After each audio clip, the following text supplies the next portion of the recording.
হরে কৃষ্ণ, রাধে রাধে। রাধা কৃপা 56 ইউটিউব চ্যানেলের পক্ষ থেকে অনন্ত কোটি সাধুগুরু বৈষ্ণবের চরণে অনন্ত কোটি ধন্যবাদ প্রণতি জ্ঞাপন রেখে আজকের বৈশাখ কৃষ্ণপক্ষিয়া বরুথিনী একাদশীর মহিমা আমরা শ্রবণ করব। তো আগামী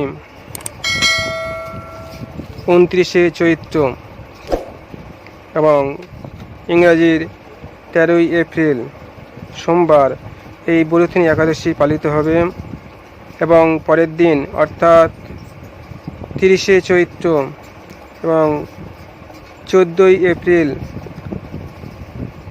9টা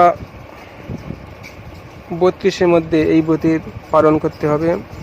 সূর্যোদয় থেকে 9টা 32-এর মধ্যে পালন করতে হবে।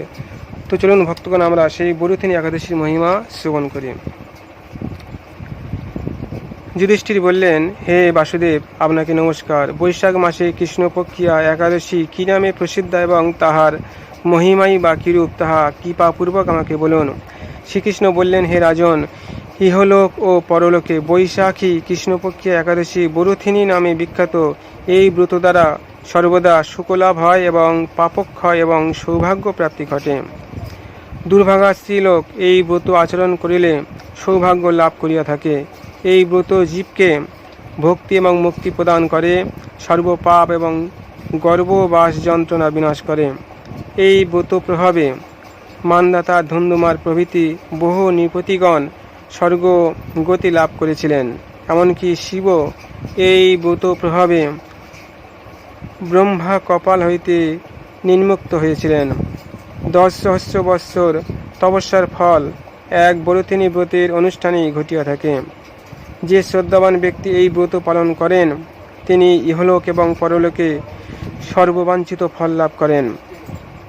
হে নৃপশ্রেষ্ঠ, অন্নদান হইতে অশ্বদান হইতে গজদান শ্রেষ্ঠ, গজদান হইতে ভূমিদান শ্রেষ্ঠ, তাহা হতে তিলদান, তিলদান হতে স্বর্ণদান এবং তাহা অপেক্ষা অন্নদান শ্রেষ্ঠ। অন্নদান হতে শ্রেষ্ঠ কোনো দান নাই এবং হইব না। পিতৃগণ, দেবগণ এবং মনুষ্যগণের অন্ন দ্বারাই তৃপ্তি জন্মে। পণ্ডিতগণ কন্যাদানকে অন্নদানের সমান বলিয়া থাকেন। স্বয়ং ভগবান ধেনুদানকে অন্নদানের তুল্য বলেছেন। পূর্বোক্ত সমস্ত দান হইতে বিদ্যাদান শ্রেষ্ঠ, কিন্তু এই বরুথিনী ব্রত পালন করিলে উক্ত বিদ্যাদানের সমান ফল লাভ হইয়া থাকে। পাপমতী যে সকল মনুষ্য কন্যার উপার্জিত ধন দ্বারা জীবন ধারণ করে তাহারা পুণ্য ক্ষয়প্রাপ্ত বা পুণ্য ক্ষয়বশত যাতনাময় নরকে গমন করে। অতএব সর্বপ্রযত্নে কখনো কন্যার ধন গ্রহণ করিবে না। যে ব্যক্তি বিবিধ স্বর্ণালঙ্কার সহ কন্যা দান করেন তাহার পুণ্য সংখ্যা নির্ণয় করিতে স্বয়ং চিত্রগুপ্ত সমর্থ হন না। কিন্তু বরুথিনী ব্রত পালনে কন্যাদান হইতেও অধিক ফল লাভ হইয়া থাকে।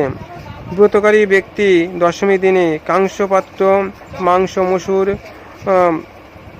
শাক, মধু, পরান্ন, ঘি ভোজন এবং মৈথুন এই কয়টি পরিত্যাগ করিবে। দ্রুতক্রিয়া, তাম্বুল, নিদ্রা, দন্তধাবন, পরচর্চা, ফলতা, চৌর্য, হিংসা, ক্রোধ, মিথ্যাবাক্য একাদশী দিনে পরিত্যাজ্য। হে রাজন, এই বিধি অনুসারে বরুথিনী ব্রত পালন পূর্বক রাত্রিকালে মধুসূদনের পূজা এবং জাগরণ করিলে মানবগণ সম্পূর্ণ বা সর্বপাপ হইতে মুক্ত হইয়া পরমাগতি লাভ করে। অতএব সর্বপ্রযত্নে সূর্যতনায় যমরাজের যাতন হইতে পরিত্রাণের জন্য বরুথিনী ব্রত পালন করা কর্তব্য। ভবিষ্যত্তর পুরাণে কথিত এই ব্রত কথা শ্রদ্ধা ভরে পাঠ বা শ্রবণ করিলেও গোহ সহস্র দানের ফললাভ পূর্বক সমস্ত পাপ হইতে বিমুক্ত হইয়া বিষ্ণুলোকে গতি হইয়া থাকে। হরে কৃষ্ণ কৃষ্ণ কৃষ্ণ হরে হরে, হরে রাম রাম রাম হরে হরে। এখানেই আমরা এই ব্রত কথা সমাপ্ত করছি। যারা এখনও এই চ্যানেলকে সাবস্ক্রাইব করেননি আপনারা কৃপা করে এই চ্যানেলকে সাবস্ক্রাইব করিবেন। হরে কৃষ্ণ, রাধে রাধে।